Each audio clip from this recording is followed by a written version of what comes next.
Naniniwala ang mga taga Misamis Occidental na napapanahon ang pagtakbo ni Pastor Apollo C. Quiboloy sa pagkasenador ngayong halalan dahil marami raw ang magagawa at may tutulong ng butihing pastor sa ating bansa. Sa isang campaign rally na dinaos sa nasabing lugar ngayong Sabado, ito ay nahayag ng mga residente doon. Pakinggan natin ang mga ito sa report ni Kyle Pellerin.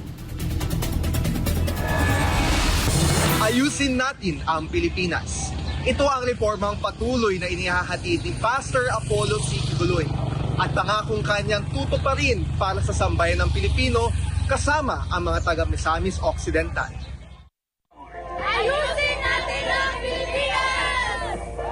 Mainit ang pagtanggap ng mga taga Misamis Occidental sa pagtakbo ni Pastor Apollo C. Quiboloy bilang senador ng ating bansa. Nagtipon-tipon ng mga masusugid na campaign volunteers ni Pastor Quiboloy para siya ikampanya sa iba't ibang dako ng Misamis Occidental. Makikita sa mata ng mga taga Misamis Occidental ang kasabikang mailuklok si Pastor Quiboloy sa Senado dahil inaasahan nilang maraming magagawa ang butihing pastor sa kanilang lalawigan. Siyempre, sulit to, sulit. May pastor, sulit. Pinipilaban, sulit. Maganda yung kanyang hangarin para talaga sa taong bayan. Kaya buto natin, Pastor Apollo Quiboloy. Salamat at tumakbo ka para senador, para may buses sama ng mga masang Pilipino. Siguro panahon na siguro. Panahon na siguro na tumakbo si Pastor Quiboloy dahil nakita naman natin sa Davao paano nila pinaganda yung Davao. Matulungin na tao. Kaming senador, Pastor Quiboloy, mabuhay po kayo. Laban lang po. Pastor, magandang araw po sa inyo.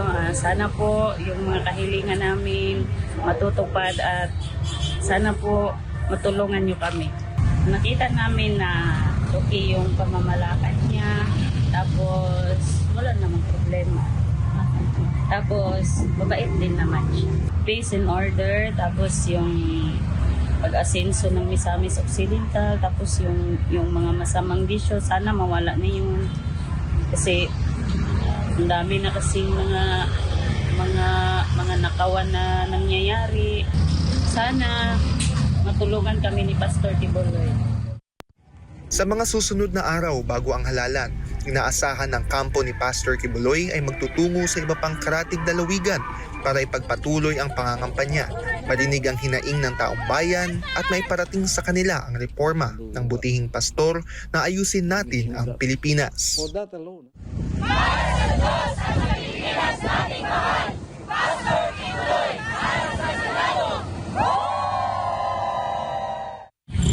Para sa Diyos at sa Pilipinas nating mahal, Kyle Pellerin, SMNI News.